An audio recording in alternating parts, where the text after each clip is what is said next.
नमस्कार मंडळी, मी सागर स्वागत करतो आपल्या चॅनलच्या एका नवीन व्हिडिओमध्ये. कसे आहात तुम्ही सगळे? बरे आहेत ना? तर आज तुमच्यासाठी मी एक खास व्हिडिओ घेऊन आलेलो आहे, कारण की या व्हिडिओमध्ये तुम्हाला पाहायला भेटणार आहे गौराई स्थापन करण्यापूर्वी आपण काय काय तयारी करतो हे तुम्हाला या व्हिडिओच्या माध्यमातून पाहायला भेटणार आहे. गौराईचं आगमन होतो, आपण पूजा करतो, नैवेद्य दाखवतो, परंतु गौराई स्थापन करण्यापूर्वी जी तयारी असते म्हणजे गौराईचं प्रॉपर मुकुट बसवणे, साडी नेसवणे, त्याचबरोबर गौराईला मंगलसूत्र घालणे, बाकीचं शृंगार, ही पूर्व तयारी तुम्हाला पाहायला भेटणार आहे. आणि ह्या तयारीमध्ये किती जण कशा प्रकारे काम करतात हे तुम्हाला या व्हिडिओच्या माध्यमातून मी दाखवायचा प्रयत्न करतो आहे. आणि हा व्हिडिओ तुम्हाला नक्कीच आवडणार, तर आवडल्यास लाईक, शेअर आणि सबस्क्राईब करायला विसरू नका.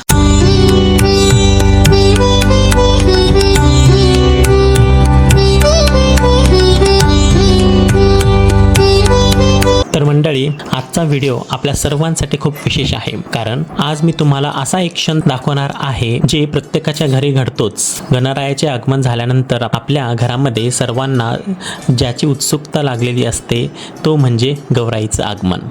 परंतु गौराई येण्यापूर्वी घरामध्ये जी तयारी केली जाते आणि जी धावपळ सुरू असते, जे प्रेम, श्रद्धा आणि भक्तिभावाने भरलेले क्षण असतात ना, तेच आज आम्ही तुमच्यासोबत शेअर करणार आहोत. तर मंडळी, आमच्या घरी एक सुंदर परंपरा आहे. दरवर्षी गौराईसाठी नवीन साड्या घेतल्या जातात. यावर्षी सुद्धा आम्ही खास गौराईसाठी सुंदर साड्या निवडल्या आहेत. यावर्षी साड्या आम्ही येवला येथून मागवलेल्या आहेत. साडीचे प्रकार म्हणजेच नारायणपेठ. आजकाल ही साडी खूप लोकप्रिय झाली आहे. पारंपरिकतेसोबतच तिची रंगसंगती खूपच आकर्षक वाटते.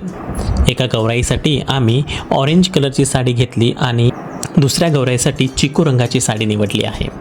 हे दोन्ही रंग एकमेकांना अतिशय सुंदर पूरक वाटतात. तुम्ही कमेंट करून सांगा हा कलर कॉम्बिनेशन तुम्हाला कसा वाटला.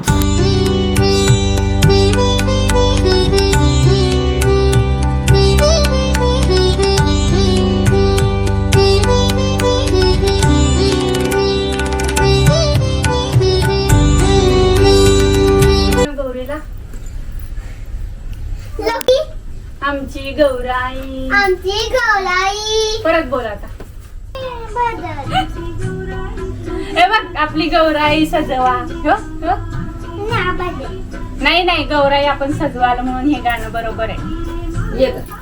गौराईचा शृंगार हा दिसायला जितका सुंदर असतो तितकाच तो बारकाईने करावा लागतो. त्यासाठी आमच्या घरामध्ये प्रत्येकाची एक जबाबदारी ठरलेली असते. तर सर्वात प्रथम सुरू होतो गौराईचे हात बसवण्याचे काम. पप्पा अत्यंत काळजीपूर्वक गौराईचे हात बसवत आहेत. दोन्ही हात सारखे दिसणे, त्याचा तोल व्यवस्थित राहणे ही खूप महत्त्वाची असते, कारण शेवटी गौराईचे स्वरूप प्रसन्न व आकर्षक दिसणे खूप महत्त्वाचे असते. पप्पा गौराई उभी करण्यासाठी तयारी करतात. श्रुतिका तर संपूर्ण तयारीची मुख्य सूत्रधार असते. मम्मी सर्व साहित्य व्यवस्थित तयार ठेवते. साडी व्यवस्थित बसली का, अलंकार योग्य दिसत आहे का, मुकुट सरळ बसलाय का, याकडे सर्वांचे विशेष लक्ष असते. आणि मी फोटोग्राफीमध्ये काय मला जरा फरक वाटतो, काय कमी जास्त वाटतं, तर मी ते नक्की सांगतो आणि त्याप्रमाणे बदल करण्यात येतो. तर अशा प्रकारे आपण गौराईचा शृंगार करतो. नव्या साड्यांचा साज खुलला, आली उत्साहाची चाहूल, गौराईच्या स्वागतासाठी सजली घराची पाऊल वाट अनमोल. रंगामध्ये भक्ती मिसळली, भावामध्ये प्रेम दाटले, माऊलीच्या आगमनासाठी सारे मनोमन सजले. आता तो क्षण आला आहे ज्याची सगळ्यांनाच उत्सुकता असते. गौराईचा मुकुट आणण्याचा. श्रुतिका आता देवघराकडे जात आहे. मुकुट हातात घेताना तिच्या चेहऱ्यावरचा भाव खरोखरच पाहण्यासारखा आहे. हा फक्त एक मुकुट नाही, तर गौराईच्या दिव्य स्वरूपाचा मुकुट आहे. श्रुतिका दोन्ही हातांनी अत्यंत आदराने मुकुट उचलते, क्षणभर डोळे मिटून नमस्कार करते आणि मग सावकाशपणे मुकुट घेऊन बाहेर येते. तिच्या चेहऱ्यावरचा भक्तिभाव पाहून प्रत्येकाच्या मनामध्ये एक वेगळीच भावना निर्माण होते. असे क्षण शब्दात मांडणे खरंच कठीण असते. डोळ्यात भक्ती, ओठांवर नाम, हातामध्ये मातेचा दिव्य मुकुट थोर, भक्तीलाही वाटे त्याचा हेवा घोर.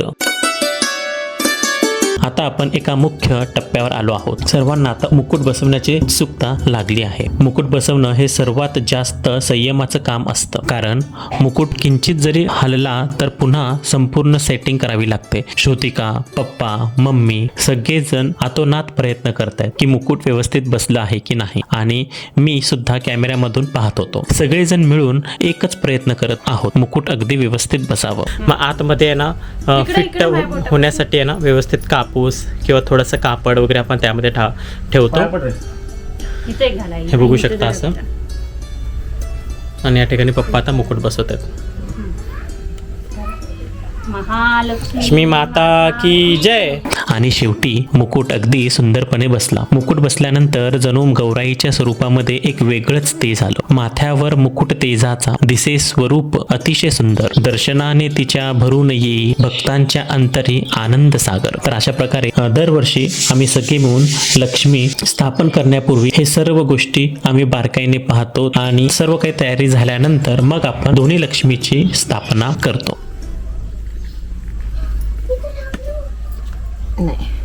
नाही आले का? नाही हालत नाही. बरोबर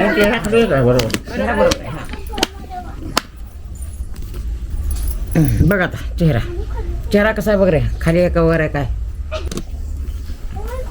एक नंबर बसले यार, काय पाहिजे. मस्त बसले. मस्त बसलाय, परफेक्ट. तर अशा प्रकारे आता एक मुकुट आपण बसवलेला आहे. मुकुट बसून झालं की आता मग साडी व्यवस्थित फिटिंगमध्ये व्यवस्थित जसं आपण अलंकार वगैरे सगळं काही घालणार आहोत. तर मंडळी तुम्ही बघू शकता घरामध्ये किती उत्साह, आनंद आणि एक भक्तिमय वातावरण आहे. आणि त्या वातावरणामध्ये आमचं प्रत्येक पाऊल पूर्ण सजावटमध्ये नवीन काय करता येईल का ह्याच्यामध्येच गुंतलेलं आहे. आणि कधी दोन्ही लक्ष्मी आपण स्थापना करू, पूजा करू, नैवेद्य दाखवू, ह्या गोष्टीची प्रत्येकाला आतुरता असते. श्रुतिका, मम्मी दोघेही मिळून लक्ष्मीला साडी नेसवतायत. यामध्ये पदर कसा घ्यायचा, काठची घडी कशी घालायची, पिना कसा लावायच्या, सगळं काही अत्यंत बारकाईने केलं जात आहे. श्रुतिका साडीची घडी नीट करते, मम्मी समोर बसून सूचना देते. अशा प्रकारे हळूहळू गौराईचा साज खुलू लागतो. पदरामध्ये लपली माया, साडीमध्ये दडला साज, मातेच्या या सुंदर रूपाला लाभला भक्तीचा राज. तर साडी नेसवताना शृंगारचाही विचार केला जातो. मंगलसूत्र, गळ्यातले वेगवेगळ्या प्रकारचे माळा हे कसे घालायच्या या बाबतीत सुद्धा चर्चा चालूच असते. जसं की मंगलसूत्र, कानातले हार, नथ, टिकली, एक एक अलंकार अत्यंत प्रेमाने बसवला जात आहे. श्रुतिका प्रत्येक अलंकार बसवल्यानंतर थोडं मागे येऊन पाहते. सगळं काही व्यवस्थित दिसतं ना, व्यवस्थित केलंय ना, सगळं संतुलित आहे ना याची खात्री मम्मी त्याचबरोबर श्रुतिका सतत करत असतात. हार गळ्याचा, कुंकू कपाळी, खुललेले स्वरूप माऊलीचे, साज तिचा पाहुणी वाटे, भाग्य उजळले घरचे. तर अशा प्रकारे साडी त्याचबरोबर शृंगार आपल्या लक्ष्मीचा केला जातो. आणि हे आपलं दरवर्षीच काम आहे. अतिशय भक्तिमय वातावरण, आनंद, उत्साह, मुलांची लगबग, आम्हा सर्वांची आतुरता की कधी आपलं लक्ष्मीचं संपूर्ण स्वरूप पाहायला भेटेल. चला तर आता आपण पाहूया गौरीचं स्थापना.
आता दुसऱ्या गौराईची तयारी सुरू झाली आहे.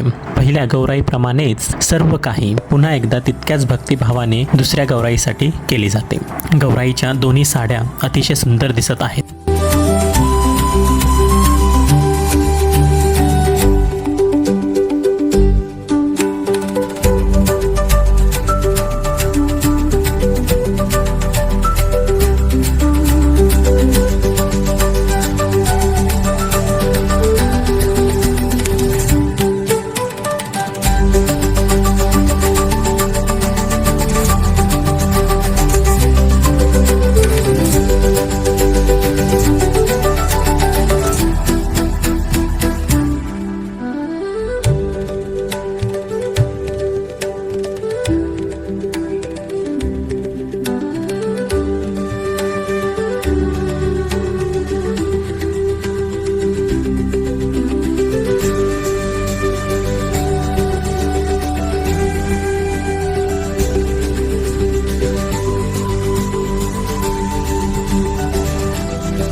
आता दोन्ही गौराईचा शृंगार पूर्ण झालेला आहे. तुम्ही पाहू शकता दोन्ही गौराई अतिशय सुंदर, मनमोहक आणि प्रसन्न दिसत आहेत. प्रत्येक अलंकार, साडी नेसवण्याची पद्धत आणि गौराईचा शृंगार इतक्या प्रेमाने आणि भक्तिभावाने केला आहे ना, खरंच दोन्ही गौराईला डोळे भरून पाहतच राहावं असं वाटतं. दोन्ही गौराईच्या चेहऱ्यावरचं तेज, डोक्यावरचा सुंदर मुकुट, गळ्यातील अलंकार आणि नेसवलेली सुंदर नारायणपेठ साडी, हे सगळं पाहिलं की मन अगदी भक्तीने भरून येतं. ही फक्त सजावट नाही तर आमच्या घरातील अनेक वर्षांची परंपरा, श्रद्धा आणि गौराईबद्दलचं प्रेम. गौराईच्या स्थापनेपूर्वी जी संपूर्ण तयारी केली जाते ती तुम्हाला या व्हिडिओच्या माध्यमातून दाखवण्याचा आम्ही मनापासून प्रयत्न केला आहे. कारण अनेक जणांना गौराईची स्थापना दिसते, आरती दिसते, पूजा दिसते, पण त्याच्या मागे किती मेहनत, किती संयम आणि किती भक्तिभाव असतो हे फार कमी लोकांना पाहायला मिळतं.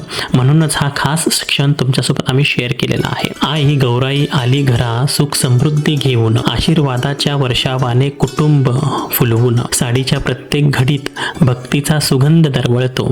मुकुटाच्या तेजाने संपूर्ण घर उजळून निघालं. अलंकारांनी खुललं तिचं दिव्य स्वरूप. दर्शन घेताच शांत झाले प्रत्येकाचं मनरूप. राहो अशीच कृपा आमच्या परिवारावर, आनंद, समाधान आणि भरभराट नांदो प्रत्येक घरावर. मंडळी, तुम्हाला आमच्या गौराईची ही पूर्व तयारी आणि सुंदर शृंगार कसा वाटला हे आम्हाला कमेंट करून नक्कीच सांगा.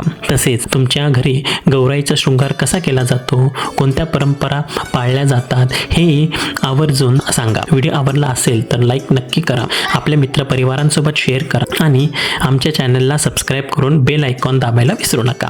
पुन्हा भेटूया अशाच एका नवीन भक्तिमय आणि सुंदर व्हिडिओमध्ये. तोवर स्वतःची काळजी घ्या, मजेत राहा आणि आमचे व्हिडिओ पाहत राहा. गणपती बाप्पा मोरया. धन्यवाद.